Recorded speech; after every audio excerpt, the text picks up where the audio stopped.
సికింద్రాబాద్ సిద్ధి వినాయక ఆలయంలో భక్తుల రద్దీ కొనసాగుతోంది. భక్తులందరూ ఉదయమే ఆలయానికి తరలివచ్చి ప్రత్యేక పూజలు చేస్తున్నారు. వినాయక చవితి సందర్భంగా ఇవాళ దాదాపు 40 మంది భక్తులు స్వామివారిని దర్శించుకుంటారని అధికారులు అంచనా వేస్తున్నారు. వీఐపీల తాకిడి ఎక్కువగా ఉండడంతో ప్రత్యేక ఏర్పాట్లు చేశామన్నారు ఆలయ ఈవో. సికింద్రాబాద్ సిద్ధి వినాయక ఆలయంలోని భక్తుల రద్దీపై మరిన్ని డీటెయిల్స్ మా రిపోర్టర్ కల్పన అందిస్తారు. జై అంటూ కూడా దేశం మొత్తం మారుమోగిపోతా ఉంది. ఈ రోజు గణేష్ చతుర్థి సందర్భంగా నగరంలో సందడి మొదలైందని చెప్పుకోవచ్చు. ఉదయం నుంచి సిటీలో ఉన్న గణేష్ ఆలయాలన్నీ కూడా భక్తులతో కిటకిటలాడుతూ ఉన్నాయి. ప్రస్తుతం నేను సికింద్రాబాద్ ఆలయంలో ఉన్నాను. ఒక్కసారి కనుక మన ప్రాంగణం అంతా చూసుకోవచ్చు. భక్తులు పెద్ద ఎత్తున వచ్చి దర్శనం చేసుకుంటా ఉన్నారు. ముఖ్యంగా చెప్పుకోవాలంటే ఎన్నో ఏళ్ల చరిత్ర కలిగిన ఈ సిద్ధి వినాయకుడి ఆలయంలోకి వచ్చి దర్శించుకుంటే కోరిన కోరికలు తీరుతాయని చెప్పేసి చాలా మంది నమ్మకం. దీంతో పెద్ద ఎత్తున వచ్చి ఇక్కడ దర్శించుకుంటా ఉన్నారు. మరీ ముఖ్యంగా చెప్పాలంటే స్వయంభుగా ఇక్కడ వినాయకుడు వెలిచారని చెప్పేసి కూడా చాలా మంది నమ్మకం. దీంతో పెద్ద ఎత్తున వస్తూ ఉంటారు. మరీ ముఖ్యంగా చెప్పాలంటే సికింద్రాబాద్ స్టేషన్ దగ్గర ఉండడంతో కూడా స్టేషన్కి వచ్చే వాళ్ళు కూడా ఇక్కడికి వచ్చి దర్శనం చేసుకుని వెళ్తూ ఉంటారు. సో ప్రతి ఇయర్ కూడా ఇక్కడ పెద్ద ఎత్తున భక్తుల సందడి అనేది మనకు ఉంటూ ఉంటుంది. దాంతోపాటు వీఐపీ మూవ్మెంట్ కూడా తాకిడి ఎక్కువగా ఉంటుంది. మరి ఒక్కసారి మాట్లాడదాం. ఆలయానికి సంబంధించిన ఈవో గారు ఉన్నారు. సో ప్రతి ఇయర్ కూడా ఇక్కడ వినాయక చవితి ఎంతో ఘనంగా నిర్వహిస్తూ ఉంటారు. దాంతోపాటు ఈ ఇయర్ ఎట్లా నిర్వహిస్తూ ఉన్నారు, ఏర్పాట్లు ఏ విధంగా చేశారు? ఈ రోజు నుంచి 9 రోజుల పాటు ఉత్సవాలు అత్యంత వైభవంగా నిర్వహించడానికి దేవాలయం పాలకవర్గం తరఫున అన్ని ఏర్పాట్లు చేయడం జరిగింది. భక్తులకు ప్రత్యేకమైన క్యూ లైన్లు బస్సుల సదుపాయం కల్పించాము. తర్వాత మంచినీటి సౌకర్యం కల్పించాము. తర్వాత భక్తులకు ఎటువంటి సెక్యూరిటీ ప్రాబ్లమ్స్ రాకుండా పోలీస్ శాఖ వారితో సమన్వయం చేసుకొని వారితోటి కూడా ఒక సెక్యూరిటీ అరేంజ్మెంట్ చేయడం జరిగింది.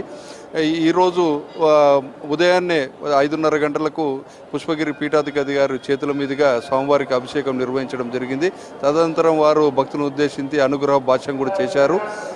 తర్వాత ఉత్సవాలకు కూడా మార్నింగ్ నుంచే కొన్ని వందల సంఖ్యలో భక్తులు రావడం జరుగుతుంది. ఈరోజు అత్యధికంగా వీఐపీస్ వచ్చే అవకాశం కూడా ఉన్నది. ప్రతి సంవత్సరం లాగే నిత్యం కూడా సాంస్కృతిక కార్యక్రమాలు ఏర్పాటు చేశాము. సాయంత్రం టైంలో మార్నింగ్ నిత్యం అభిషేకము, సాయంత్రం స్వామివారి నివేదనలు, అర్చనలు అన్ని కూడా యథావిధిగా కొనసాగుతాయి. భక్తులకు ఎటువంటి అసౌకర్యాలు కూడా అన్ని సౌకర్యాలు చేశామని తెలియజేస్తున్నాం. సో భక్తులు వచ్చే భక్తుల కోసం ఎన్ని క్యూ లైన్లు ఏర్పాటు చేశారు, దాంతోపాటు వీఐపీ తాకిడి కూడా ఎక్కువగా ఉండనుంది అని చెప్తా ఉన్నారు. ఈ 9 రోజుల పాటు కూడా ఎట్లాంటి పూజలు నిర్వహించే అవకాశం ఉంది ఇక్కడ? నిత్యము 9 రోజుల పాటు కూడా భక్తులు అధిక సంఖ్యలో వచ్చే అవకాశం ఉంది కాబట్టి 3 క్యూ లైన్లు ఏర్పాటు చేశాము. ఒకటి ఉచిత దర్శనము, తర్వాత స్పెషల్ దర్శనం, ఇంకోటి వీఐపీ ప్రోటోకాల్ దర్శనం అని 3 క్యూ లైన్లు ఏర్పాటు చేసి 3 క్యూ లైన్ల ద్వారా కూడా స్వామివారి దర్శనము త్వరితగతిన చేయించడానికి అన్ని చర్యలు తీసుకోవడం జరిగింది. ఇక గణపతి నవరాత్రి ఉత్సవాలు ఈసారి ప్రత్యేకంగా సంతరించుకున్నాయి. ఈ గణపతిని వెలిసి ఇక్కడ 200 సంవత్సరాలు అయిందని చెప్పి చరిత్ర ఆధారాల ప్రకారము ఈ మధ్య కుంభాభిషేకం నిర్వహించడం జరిగింది. కుంభాభిషేకం కూడా 5 రోజుల కార్యక్రమాన్ని శ్రావణ మాసం నిర్వహించాము. ఆ సందర్భంలో కూడా భక్తులు అధిక సంఖ్యలో వచ్చినా కూడా అందరికీ కూడా అన్ని సౌకర్యాలు కల్పించాము. ఈ 9 రోజులు కూడా భక్తుల కాలక్షేపాన్ని కూడా సాయంత్రం కాలంలో సాంస్కృతిక కార్యక్రమాలు కూడా ఏర్పాటు చేశాం. సో ఈ రోజు భక్తుల తాకిడి ఏ విధంగా ఉండనుంది, దాంతోపాటు ఎంతమంది వచ్చే అవకాశం ఉంది ఇక్కడ?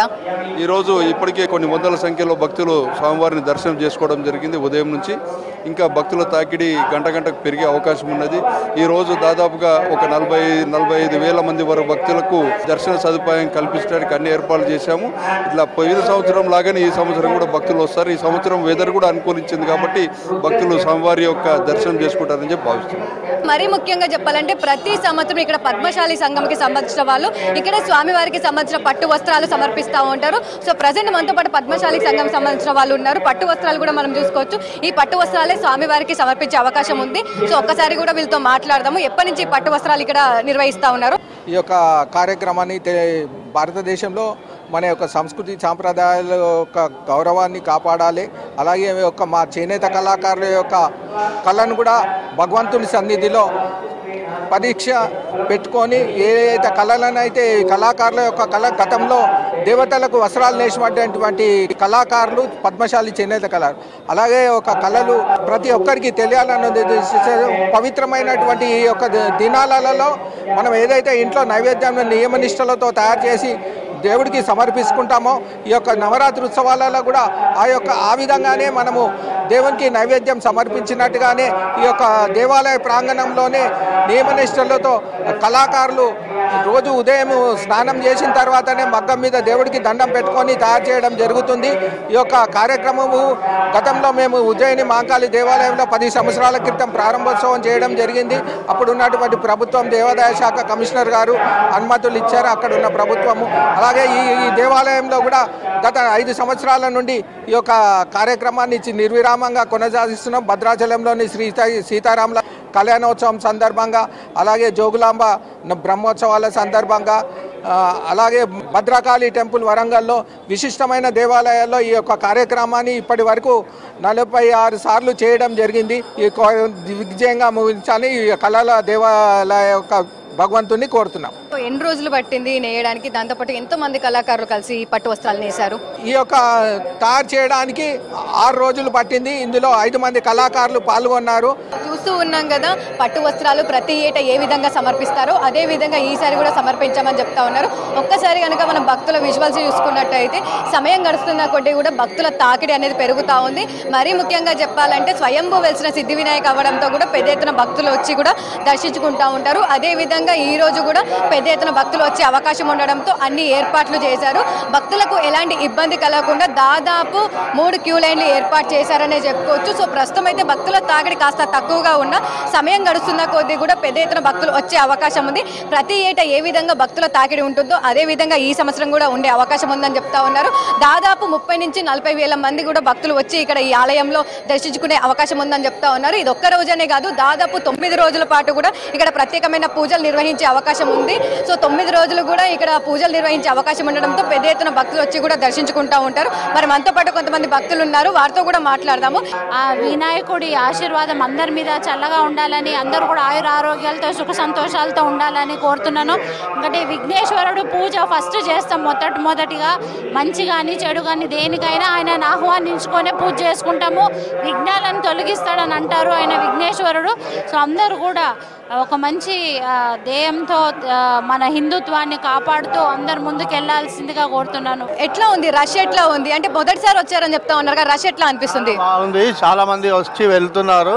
దర్శనం కూడా బాగా అవుతుంది అందరికీ. మాకు ఇంకా దర్శనం కాలేదు, మేము అభిషేకం చేయడానికి వచ్చాము. అభిషేకంలో పాల్గొంటున్నాం. మేము ఇంకా అభిషేకం కంప్లీట్ కాలేదు, అయిన తర్వాత మేము స్వామివారిని దర్శించుకొని ఆయన ఆశీస్సులు తీర్చుకుంటాము. సో చూస్తూ ఉన్నాం కదా, పెద్ద ఎత్తున అయితే భక్తులు వచ్చి దర్శించుకుంటా ఉన్నారు. ఒక్కసారి మనం ఆలయ ప్రాంగణం కూడా చూసుకోవచ్చు. ఎంతో అందంగా పూలతో ముస్తాబ్ చేశారనే చెప్పుకోవచ్చు. దాంతోపాటు విఐపి తాకిడి ఉండడంతో కూడా సెక్యూరిటీ పర్పస్లో కూడా అన్ని ఏర్పాట్లు అయితే చేశారు. ఇక సికింద్రాబాద్ అనగానే మనకు ముందుగా గుర్తొచ్చేది పెద్ద ఎత్తున ఇక్కడ ట్రాఫిక్ అనేది ఉంటుంది. అదేవిధంగా ట్రాఫిక్కి సంబంధించి కూడా ట్రాఫిక్ పోలీస్ వాళ్ళు ఎప్పటికప్పుడు అయితే పర్యవేక్షిస్తున్నారనే చెప్పుకోవచ్చు. ఇక్కడ నుంచి వచ్చారు, దర్శించుకోవడం ఎట్లా అనిపిస్తుంది? రిజిమెంటల్ బజార్ సంతోషంగా ఉంది. ఎప్పుడు వస్తూనే ఉంటాం, ప్రతి సంవత్సరం వస్తూనే, వారం రోజులు తిరుగుతూనే ఉంటాం. ఓకే, వారం రోజులు తిరుగుతారు, ప్రతి సంవత్సరం వస్తూ ఉంటారు కదా, మరి ఎట్లా అనిపిస్తా ఉంది? దైవ దర్శనం చేసుకోవడం, కోరిన కోరికలు తిరుగుతాయా? మరి తీరుస్తాడు. ఓకే, ఎట్లా ఉంది రష్? ఎట్లా ఉంది? ఎప్పుడు వచ్చారు? మేము పొద్దున్న 7 అయింది వచ్చేవారు. ఎట్లా ఉంది అప్పుడు? ఎట్లా ఉంది రష్? ఇప్పుడు ఎట్లా ఉంది? దీనికి వస్తూనే ఉన్నారు, చాలా పవర్ కదా, మంచిగా. స్వయంభూ వెలిసిన సిద్ధి వినాయకుడిని దర్శించుకోవడం అయితే చాలా సంతోషంగా ఉందని చెప్పేసి అయితే చెప్తా ఉన్నారు. కెమెరా పర్సన్ మహేష్తో కల్పన, V6 న్యూస్, హైదరాబాద్.